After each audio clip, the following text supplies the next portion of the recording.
Muscular tissue म्हणजे नेमकं काय? आपल्या शरीरामध्ये किंवा अॅनिमलच्या जी बॉडी आहे, अॅनिमलची बॉडी, अॅनिमल शरीरात इव्हन आपल्या शरीरामध्ये सुद्धा काय आहे तर मसल्स असतात. या मसलची खासियत काय आहे? बाकी टिश्यूपेक्षा हे का वेगळे आहेत? तर हेच असे टिश्यू आहेत किंवा हेच फक्त अशा ऊती आहेत ज्या कॉन्ट्रॅक्ट आणि रिलॅक्स होऊ शकतात. जसं जर तुम्ही एखादी वस्तू जर वजनी उचलतात तर अशा वेळेस काय होणार, तुमचे जे बायसेप्स आहेत ते काय होणार, तर ते काय होणार, कॉन्ट्रॅक्ट होतील. जर तुम्ही सोडून द्या तर तेच काय होणार, तर रिलॅक्स होणार.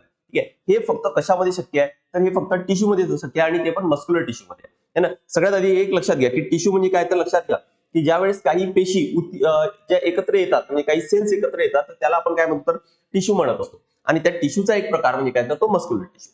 काय सांगितलं मी की याच्यात विशेषतः काय आहे की हे कॉन्ट्रॅक्ट आणि काय तर रिलॅक्स होऊ शकतात. हे काय तर मस्क्युलर टिश्यूची खासियत आहे. आता आपण जो पूर्ण घेणार आहोत या पूर्ण नोट्स मध्ये मी काही ठिकाणी जे रेड कलर मध्ये वर्ड्स हायलाइट केलेले आहेत ते थोडे लक्षात ठेवा, कारण जसा सार्कोमियर हा एक वर्ड विचारला होता त्याच पद्धतीने काय तर अजून बाकीचे पण वर्ड्स आहेत ते इम्पॉर्टंट आहेत. काय तर बघा, cell of the tissue are elongated. कसे आहेत हे टिश्यू, तर इलॉंगेटेड म्हणजे असे काय तर लांब लांब टिश्यू आहेत. आणि या टिश्यू या सेल्सला म्हणजे मस्क्युलर टिश्यूचे जे सेल्स आहेत त्याला म्हणायचं काय तर मसल फायबर्स म्हटलं जातं. Each muscle fibre is covered by a membrane called sarcolemma. आणि त्याच्यातला जो सायटोप्लाझम आहे तो काय तर सार्कोप्लाझम आहे. बघा काय म्हटलंय की जो मस्क्युलर टिश्यूचे जे सेल्स आहेत त्याला म्हणायचं मसल सेल्स. आणि जर सेल असेल तर आपण थोडक्यात किंवा जर तुम्हाला थोडंफार वाचलं असेल की सेल म्हणजे नेमकं काय कसं असतं, तर बघा एक बाहेरची लेअर असते याला सेल मेम्ब्रेन म्हणतात. आणि आतमध्ये असतो काय तर आतमधला म्हणजे या सर्कलच्या आतमध्ये जो पूर्ण भाग आहे ज्याला सायटोप्लाझम म्हणतात, त्या सायटोप्लाझमला नाव काय तर सार्कोप्लाझम आणि या सेल मेम्ब्रेनला नाव आहे काय तर सार्कोलेमा आहे. म्हणजे बाहेरची बॉर्डर म्हणजे काय तर सार्कोलेमा, आतमधला जो भाग आहे तो म्हणायचा काय तर सार्कोप्लाझम म्हणायचे. ठीक आहे. Large number of contractile fibrils called myofibrils are present in the sarcoplasm. काय म्हटलं बघा, सार्कोप्लाझम म्हणजे हा जो भाग आहे ना, हा पूर्ण जो भाग आहे सार्कोप्लाझम, याच्यामध्ये काय तर खूप सारे कॉन्ट्रॅक्टाइल फायब्रिल्स आहेत. फायब्रिल्स हे धाग्यासारखे आहेत, थोडे बारीक बारीक आहेत, अगदी स्ट्रेट आहेत.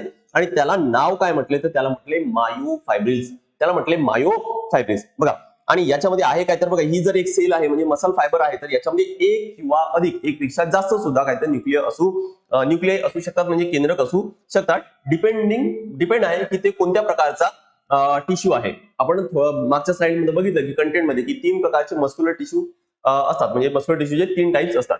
तर ते डिपेंड करतं की कोणत्या प्रकारचं आहे. टाइप्स ज्यावेळेस आपण त्यावेळेस लक्षात येईलच की कोणामध्ये एकच न्यूक्लिय तर कोणामध्ये मल्टिपल आहे. Next, myofibrils are made up of. कशापासून? प्रोटीन पासून तयार झालेले आहेत. हे कशापासून तयार झाले, तर ऍक्टिन आणि मायोसिन या प्रोटीन पासून तयार झाले. मी तुम्हाला डायग्राम दाखवतो, मी थोड्या लक्षात येईल. बघा काय आहे. सगळ्यात आधी ही जी वरची डायग्राम बघा, ही वरची डायग्राम मध्ये काय लक्षात येते की सगळ्यात बाहेरचा जो भाग आहे ना तो आहे काय तर स्केलेटल मसल. म्हणजे एक इमॅजिन करा की तो एक मसल आहे आणि त्याच्यामध्ये आहे काय तर मसल फॅसिकल आहे. त्यामध्ये आहे काय तर मसल फॅसिकल आहे ना. म्हणजेच काय, तर खूप सारे, जशी ही एक पेन दिसत आहे तर असे खूप सारे काय तर पेन आहेत आणि त्यांना काहीतरी एकत्र बांधलेलं आहे असं इमॅजिन करू. आणि एक जो पेन असेल त्याला काय म्हणू आपण, तर मसल फॅसिकल म्हणतात. या मसल फॅसिकल मध्ये जर आपण परत आतमध्ये जर गेलो तर हा मसल फॅसिकल कशापासून तयार झालाय, तर त्याला म्हणतात काय तर मसल फायबर्स म्हटले जातात. म्हणजे हा मसल फायबर जो आहे, मसल फॅसिकल जो आहे, राईट, हा कशापासून तयार झालाय, तर याच्यामध्ये सुद्धा काहीतरी छोट्या छोट्या छोट्या छोट्या काहीतरी रेषा आहेत किंवा काडीसारखा किंवा पेनासारखाच भाग आहे, ज्याला आपण म्हणू काहीतरी मसल फायबर. आणि हा मसल फायबर सुद्धा काहीतरी एक कुठल्या तरी लेअरनं काहीतरी बांधले. ते बघू आपण थोड्या वेळात की काय आहे, अजून कोणते नाव आहे. नेक्स्ट, या मसल फायबरच्या आतमध्ये बघा, आताच घेतलं होतं आपण की या मसल फायबरच्या पण आतमध्ये काय आहे, तो कशापासून तयार झालाय, मायोफायब्रिल्स पासून तयार झाला. म्हणजे मसल फायबर आहे तर तो पण एक छोट्या छोट्या छोट्या छोट्या रेषांपासून काय तर तयार झालेला आहे. तर बघा, हा मसल फायबर आहे पूर्ण, हा पूर्ण खालची डायग्राम दिसतोय तो अख्खा काहीतरी एक मसल फायबर आहे. आणि त्याच्यामध्ये हा जो एक आहे, हा आहे काय तर हा आहे मायोफायब्रिल. हा आहे काय, मायोफायब्रिल आहे ना, मायोफायब्रिल आहे. ठीक आहे. आता हा मायोफायब्रिल कशापासून तयार झालाय, म्हणजे ही एक छोटी जी रेषा दिसत आहे, ही छोटी रेषा कशापासून तयार झाली आहे, ती प्रोटीन पासून तयार झाली आहे. आणि त्यांचं नाव आहे, त्या प्रोटीनचं नाव आहे ऍक्टिन आणि मायोसिन. 2 नावं लक्षात ठेवायची आहेत की मस्क्युलर टिश्यू कोणत्या प्रोटीन पासून तयार होतात, कारण ते कॉन्टॅक्ट आणि रिलॅक्स होऊ शकतात, कारण त्याच्यामध्ये प्रोटीन आहेत. ते कोणते आहेत, तर ते आहेत ऍक्टिन आणि मायोसिन है ना. हे प्रोटीन आहेत आणि म्हणून ते कॉन्टॅक्ट होऊ शकतात. नेक्स्ट बघा की muscle fibres contract and decrease in length on stimulation नंतर काय ते कॉन्ट्रॅक्ट आणि रिलॅक्स होतात. स्टिम्युलेशन म्हणजे काय, ज्या वेळेस तुम्ही एखादी वजनी वस्तू उचलणार किंवा किंवा हात जसं फोल्ड केलं, रिलॅक्स केलं, त्यावेळेस काय तर ते कॉन्ट्रॅक्ट रिलॅक्स होणार आहे है ना. तर हा आपण स्वतःहून करणार आहोत, त्यालाच म्हणतात काय तर स्टिम्युलेशन म्हटलं जातं. हे muscular tissue also known as contractile tissue. Muscular टिश्यूला काय म्हणायचं, तर कॉन्ट्रॅक्टाइल टिश्यू म्हटलं जातं. Next, it is a vascular tissue. It is a vascular. Vascular म्हणजे काय की त्याच्यामध्ये आहेत काय तर रक्तवाहिन्या आहेत. व्हॅस्क्युलर हा वर्डसाठी आहे ज्यामध्ये काहीतरी वाहत असेल ना त्यासाठी रिलेटेड काय तर व्हॅस्क्युलर वर्ड यूज केला जातो. त्याच्यामध्ये आहे काय तर रक्तवाहिन्या आहे आणि त्यासोबतच इन्व्हर्टेड बाय काय तर नर्व्स म्हणजे त्याच्यामध्ये नर्व सुद्धा काय तर ते आहेतच. Next, muscle cells contain large number of mitochondria. Mitochondria याला काय तर सेलचा पॉवर हाऊस सुद्धा म्हटलं जातं. त्यामुळे लक्षात ठेवा की मसल टिश्यू मध्ये काय तर किंवा मसल सेल आहेत ज्याला मसल फायबर्स म्हणतात त्याच्यामध्ये काय तर खूप जास्त संख्येने मायटोकॉन्ड्रिया सुद्धा आहेत. नेक्स्ट बघा, ही डायग्राम थोडक्यात तुमच्या लक्षात आली असेल. सिक्वेन्स परत एकदा मी सांगतोय तुम्हाला काय आहे तर की सगळ्यात आधी मसल फॅसिकल आहे. बघा मसल मसल फॅसिकल आहे. हा मसल फॅसिकल हा कशाचा बंडल आहे? बघा मसल फॅसिकल म्हणजे याच्या सगळ्यांचा बंडल झाल्यानंतर आपण काय म्हणू की त्याला स्केलेटल मसल. स्केलेटल मसल हा असा बंडल होणार आहे. मसल फॅसिकल हा बंडल कशाचा आहे तर तो आहे कशाचा तर मसल फायबरचा आहे.